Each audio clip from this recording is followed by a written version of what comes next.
Donc au Pays Basque, et nous avons tout naturellement, proche du groupe Esperanza, une personne qui a accepté d'être avec nous aujourd'hui et qui porte lui aussi au cœur de mettre en valeur la langue de son terroir. Je vais donc demander à Peyo, je l'appelle Peyo, c'est plus simple, de bien vouloir venir nous parler de ce qu'il a appelé la Bastide-Clérance, carrefour des langues occitanes et basques. Aici a tous, monde de casa et monde de la Claudius et monde de Nelly, bonjour à toutes et à tous.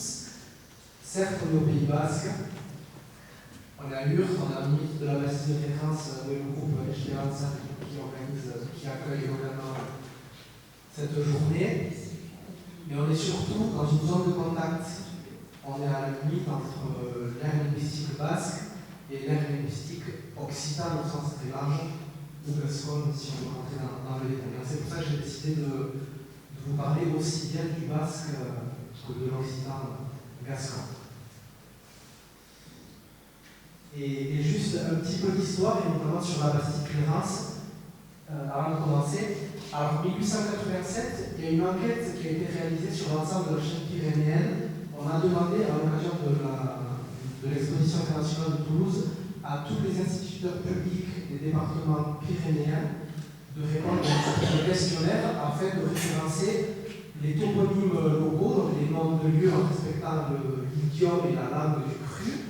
On leur a demandé de traduire aussi dans la langue du village deux légendes pyrénéennes. Donc, grâce à ce texte qui a été fait vraiment sur toute la chaîne pyrénéenne, on sait précisément toutes les particularités linguistiques catalane, languedocienne, gasconne et basque, vraiment avec une finesse remarquable. À la Bastide-Clérance, l'instituteur de l'époque, qui était un indar du village d'Irisaki au Pays Basque, a répondu en gascon, car à cette époque, le gascon était la langue, on va dire, majoritaire du village. Et ce qui est intéressant, c'est qu'il relate une histoire de la Bastide, donc je ne vais pas réussir à lire, et peut-être que moi non plus d'ailleurs, mais c'est pas grave. À la Bastide, pendant très longtemps, on a raconté que le village avait été créé par une colonie de bigourdins, de gascons, de pyrénéens, qui était venus, qui avait donné le nom de Clérance, en référence à une certaine Claire Clérance. Voilà, il y a un lien avec le village de Rabastens de Bigorre qui a été ravagé pendant très longtemps. Et en fait, grâce à ce document, on voit qu'il commence une légende. Il le dit à la fin de son passage, c'est simplement une légende. Et je le dis, voilà, pour les quelques bastidotes qui sont dans l'assistance, parfois on continue à l'attendre encore un petit peu. Il n'y a pas de lien direct avec la création de la Bastide-Clérance et avec la Bigorre. Mais il n'empêche qu'il y a quand même un lien avec la Gascogne. Donc ce qu'on sait, c'est que avant la création de la Bastide, donc de la ville de la Bastide, au bord de la Joyeuse, c'est une rivière qui se jette dans la Dour, qui se jette dans l'océan Atlantique, on sait que le royaume de Navarre, on va dire que c'était l'institution administrative et politique du Pays Basque. En fait, le terme du Pays Basque, c'est relativement récent. À l'origine, entre la France et la Castille, il y avait un royaume, le royaume des Navarrais, le royaume des Basques. C'était la Navarre. La Navarre, au XIIIe siècle, a perdu la province du Guipuscoa, c'est la province de Saint-Sébastien, côté espagnol actuel. Et donc, ils ont perdu leur accès maritime. Donc, pour l'économie et le commerce, c'était un petit peu compliqué. Donc, c'est pour ça qu'ils sont venus tout au nord du royaume, dans la partie actuellement française, la province de Basse-Navarre, à l'extrémité, à la Bastide-Clérance, qui n'existait pas à l'époque. Et ils sont venus créer un petit port au niveau de la rivière de la Joyeuse. Et c'est là que commence l'histoire de ce territoire, de la Bastide-Clérance. On est à quelques centaines de mètres d'ici, d'Urte. Et on sait qu'il y a une maison forte qui a été créée également pour contrôler ce haut lieu de passage entre les royaumes de France et de Navarre.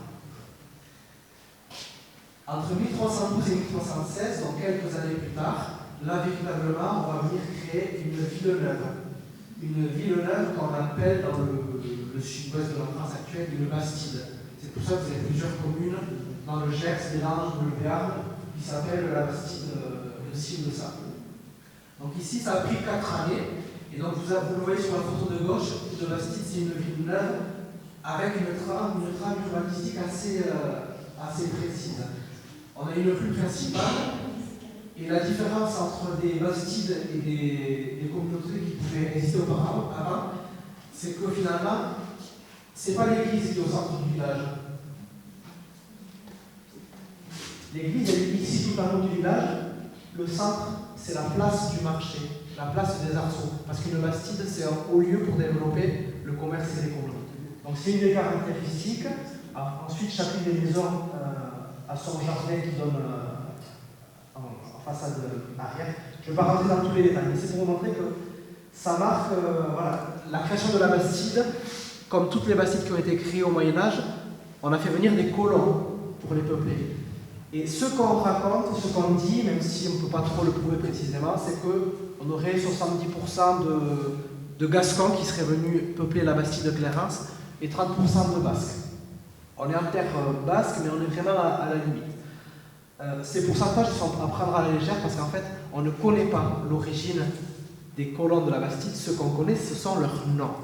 Et donc, c'est avec leurs noms qu'on va déduire leur appartenance linguistique, culturelle, basque, occitane, normande, etc. Donc, c'est vraiment à prendre à la pincette. Juste une petite date comme ça, bon, anecdotique peut-être pour vous, 1366, l'installation de la confrérie de Saint-Nicolas, une confrérie religieuse qui était en charge des sépultures, de l'organisation des enterrements des sépultures à la Bastide. Et grâce à cette confrérie, on a des archives qui remontent à cette période et qui nous permettent de connaître les habitants et les maisons de la Bastide, donc depuis le Moyen-Âge jusqu'à aujourd'hui.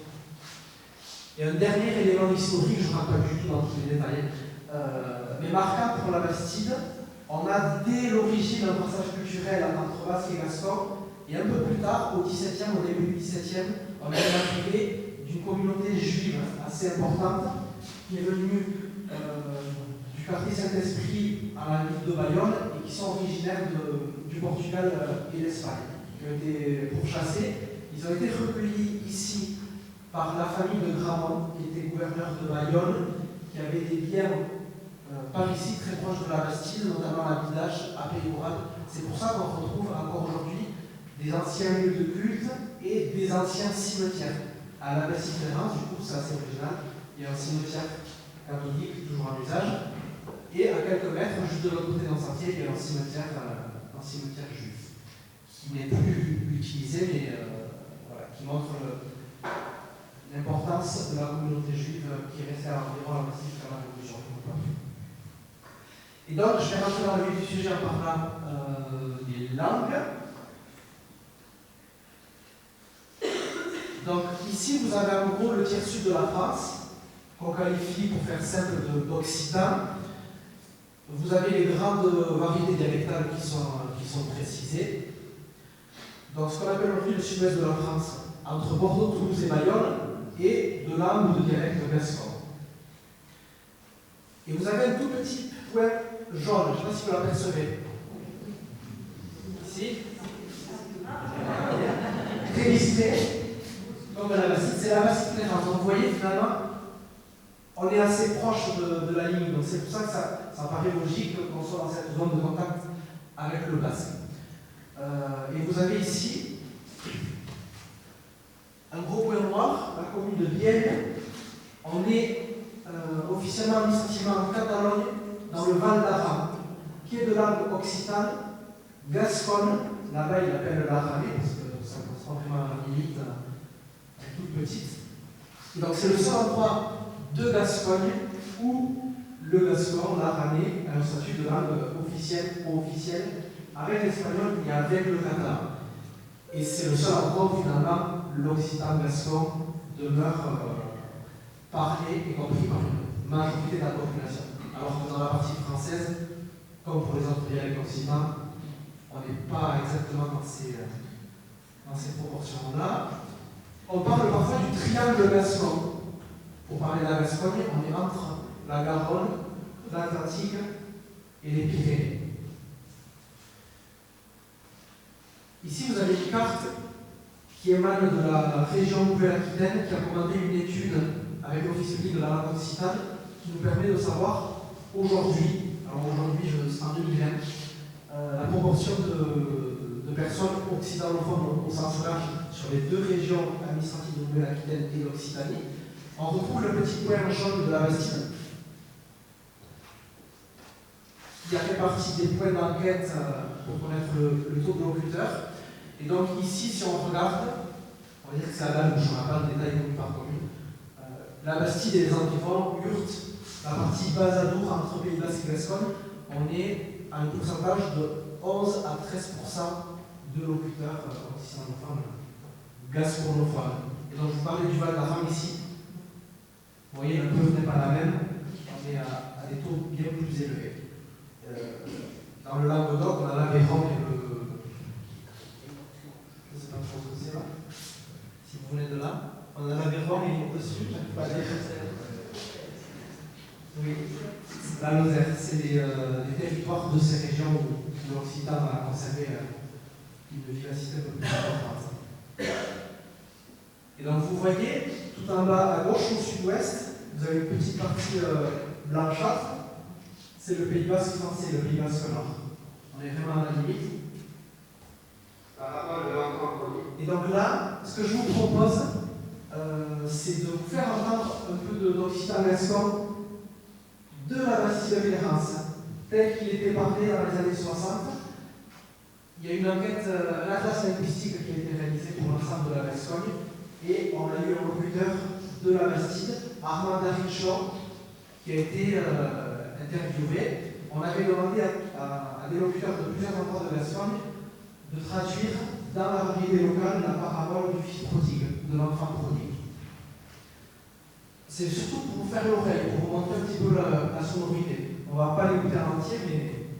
Parabole de l'enfant prodigue, en parlait de la Bastille de Clémence, Bastionnée, 691 ouest, enregistré le 29 mai 1963, avec la voix de M. Armand Darichon, 37 ans, né à la Bastille de Clémence, début de l'enregistrement.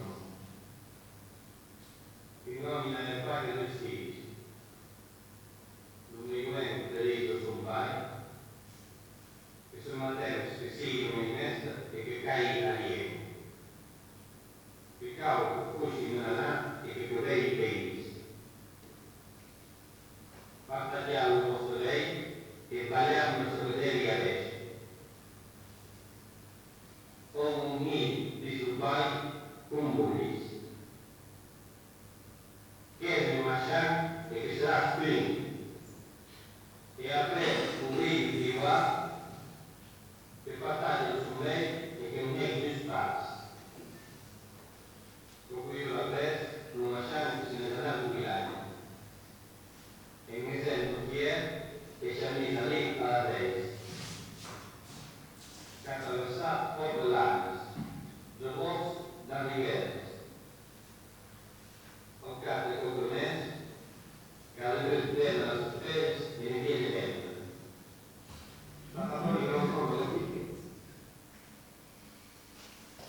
Et donc maintenant, je vais vous poser une règle linguistique basque. Ici, vous avez une carte du Pays Basque. La partie nord avec les 3 provinces françaises et la partie sud, qui est la plus importante, aussi bien géographiquement mais aussi en termes de population, avec les 4 provinces côté espagnol. Je vous ai mis quelques-unes des communes principales. Vous avez Vitoria, Pamplona, Bilbao, Bayonne, Moléon. Il y a aussi Saint-Sébastien qui est ici. Et Saint-Jacques-de-Port en passant par ici. Et on retrouve le petit point jaune. C'est la Bastide. Donc vraiment historiquement, administrativement, on est en Basse-Navarre, donc on est en Pays Basque. Et ce qui est intéressant avec cette carte, c'est que chacune des couleurs correspond à un pourcentage de locuteurs. Plus c'est rouge, plus c'est bascophone, plus c'est vert, plus c'est clair, et moins salé. Et en fait, ce qu'on voit, c'est que la moitié du Pays Basque, la moitié sud, dans la province de Navarra, la province de Victoria, la province de Navarre actuelle, la Pampelune, en fait, ont perdu la langue basque depuis très longtemps. Ça s'est maintenu vraiment dans la partie pyrénéenne, et c'est pour ça que le taux de locuteurs est très faible.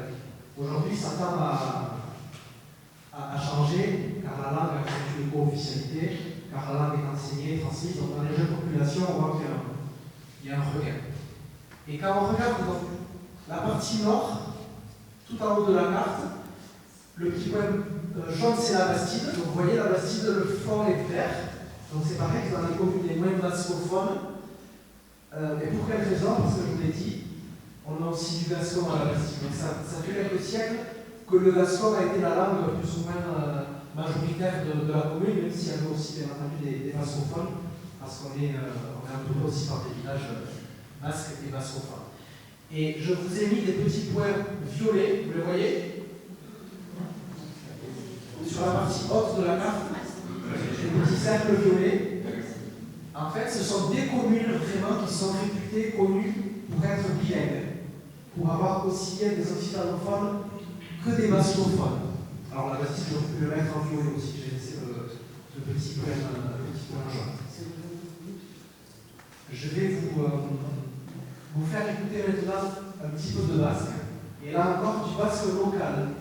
Même si à la Bastide, c'est une langue, on va dire, minoritaire, il y a quand même un basque bastido qui est notamment très influencé par le gascon, on peut le dire. On a un témoignage, un enregistrement fait dans les années 90 d'Henriette Etcheverry. Henriette Etcheverry, qui était, je crois, aubergiste, restauratrice, si je ne me trompe pas, et qui raconte une histoire assez drôle, je ne vais pas vous traduire l'intégralité. Ça s'appelle Maro Koshkalia. Donc Maro, c'est le bélier, et Koshkalia, c'est, je ne sais pas le traduire, mais c'est un bélier qui va foncer un petit peu sur les gens, un peu caboureux, un peu teigneux, et c'est un bélier qui est adorable avec les brebis, mais par contre, dès qu'il voit une personne, il fonce. Bastida. Maro Koshkalia.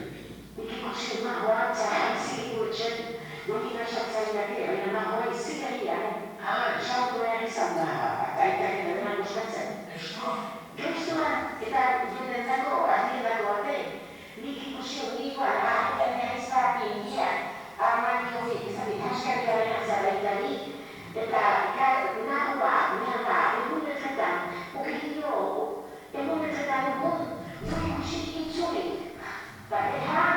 eta jo, zer dugu eta niek nurera zantzen. Eta lasterka, mako abekin, eta mahatzen, eta aitari mugu zaukatzen mahatzen. Eta zinaitak amazetan ditutean, mako izan du, eta hori koskatuko, minatuko eta mako hori. Zinaitak eta ezplazatzen dira dela, izkutzen, akasen da, izkutzen, lure abititzen,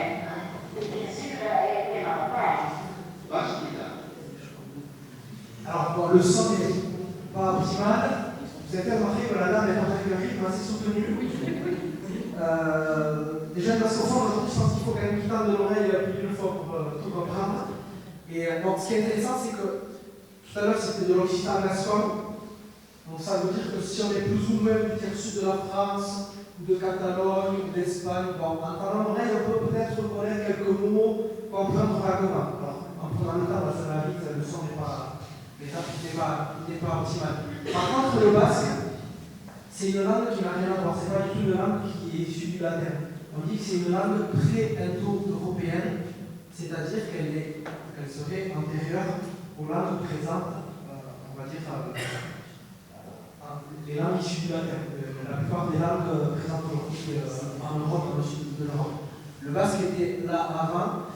On parle d'isola, c'est-à-dire qu'on ne sait pas forcément le rattacher à une autre langue ou à une autre famille de langues. Et c'est pour ça que c'est assez compliqué quand on tend l'oreille de comprendre. Alors, quelques éléments de vocabulaire, pour tout ce qui est vocabulaire contemporain créé au XXe ou au XXIe siècle. Et c'est vraiment une langue à part. Et là, on est dans la subtilité absolue qui a peut-être intéressé plus les locaux qui sont là. Je vous avais mis des points violets sur la carte. Donc vous avez un petit listing de communes occitanophones ou bilingues en Pays Basque actuel, en Pays Basque administratif actuel. Et vous avez notamment des communes que vous connaissez peut-être, Anglet, Bayonne et Biarritz, les plus connues du Pays Basque français, et qui sont des communes où l'occitan gascon a pendant des siècles été très présent. Aujourd'hui c'est moins le cas. Vous avez la Bastide dans le nord, Urte également, et en dessous des communes basco-phones bilingues qui sont en Gascogne, et notamment en Béarn, dans la vallée du Barrétous, près de Laurent-Sainte-Marie, en Josbeg, et voilà, le Piémont Oloronais. Bon, là, c'est vraiment la subtilité, mais c'est pour vous montrer que forcément, dans une zone de contact, donc on retrouver une communauté linguistique de l'autre côté de la frontière, entre guillemets. C'est pas très logique. Ça arrive ici, ça doit arriver dans d'autres secteurs. Et donc maintenant, un petit focus sur chacune des deux langues. Euskara iparraldean, le basque du Nord. On a tendance à dire ici qu'on dit un iparraldé. Littéralement, c'est le versant nord, comparé au versant sud du Pays Basque, le côté espagnol. Iparraldé, le Pays Basque Nord, et Egualde, le Pays Basque Sud. On a une transmission de la langue basque qui existe, qui se développe de plus en plus depuis une trentaine d'années, avec, dès le plus jeune âge, notamment dans les crèches, ça c'est relativement récent, on a en Pays Basque Nord, Pays Basque français, 28 crèches qui sont ou bilingues avec un accueil en français et en basque, ou immersives avec un accueil immersif total dans la langue basque, qui sont des crèches qui font partie du dispositif LEGA. C'est un dispositif qui est chapeauté par la communauté d'agglomération Pays Basque et par d'autres acteurs publics, notamment le département ou encore la MSA, et qui permettent d'assurer une certaine qualité en termes d'accueil et de propositions faites aux familles. Donc voilà, avec deux modèles, ou bilingues ou immersifs. On a une transmission de la langue évidemment dans le système éducatif, à travers les écoles primaires. C'est assez développé ici. Après, plus on monte en niveau, et forcément, plus c'est compliqué. Mais dans les écoles primaires, on est assez. Il y a une offre qui existe. On a 175 établissements scolaires au total, avec 3 modèles d'enseignement différents. On a du bilingue à parité horaire. Donc ça veut dire que la moitié des matières vont être dispensées en français et la moitié en basque. On a du renforcé. Ça veut dire qu'en plus de la parité en maternelle, pendant 1 an, 2 ans ou 3 ans, on va être en immersion en basque, et c'est à partir du CP. La grande section, c'est le maternelle, d'accord ? Ouais. À partir du CP, là, on va passer en bilingue 50-50. Et le troisième modèle, c'est l'enseignement immersif, en immersion totale. L'immersif, on va le retrouver dans les écoles privées, administrativement privées, qu'on appelle les ICACHTOLA, c'est l'équivalent des Bressols catalanes, des Diwan bretonnes, des calandrettes occitanes. Et ensuite, les deux autres modèles de bilingue et renforcé, ça va être dans les écoles publiques et dans les écoles catholiques privées. Et donc, toujours en ce qui concerne les enfants, on a des dispositifs qui existent, qui sont beaucoup moins développés, mais qui tendent à l'être. Dans les accueils de loisirs, que ce soit des accueils de loisirs publics et des accueils de loisirs associatifs gérés par l'association Oudalekou.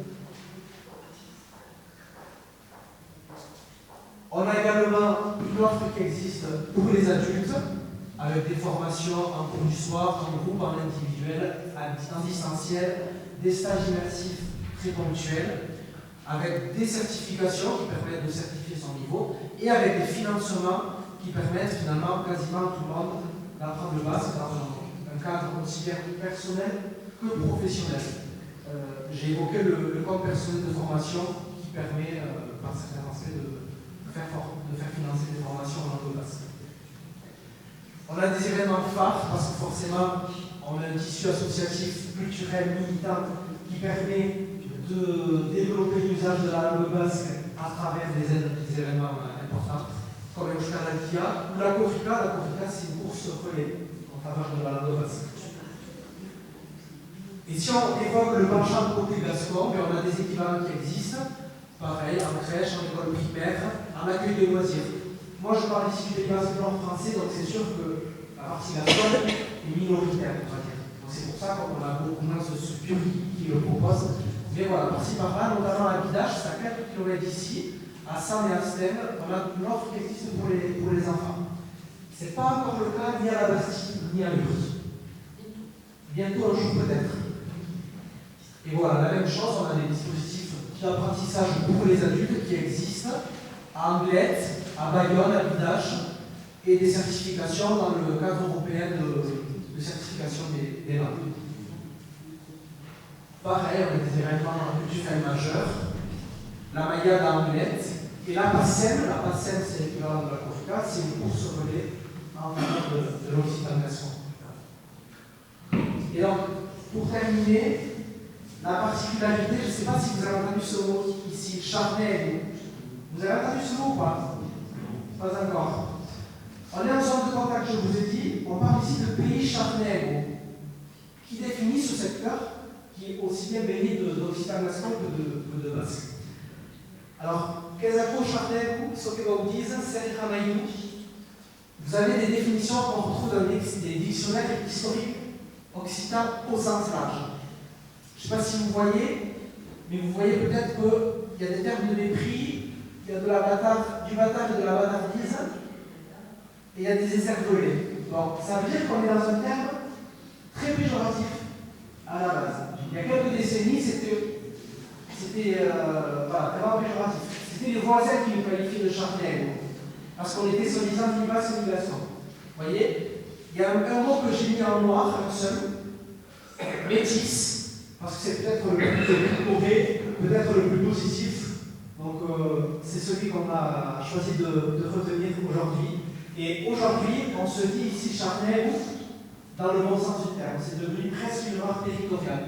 On a des événements qui mettent en avant justement aussi bien la culture basque que gasconne. Le festival Charnel Bouédoula, qui n'existe plus aujourd'hui, mais qui a permis vraiment de changer de donner cette connotation positive au terme charnel. Prima d'élan, c'est à la Bastide, c'est autour de l'oralité au sens large, il y a des créations autour des cultures, des langues, y compris basque et gasconne.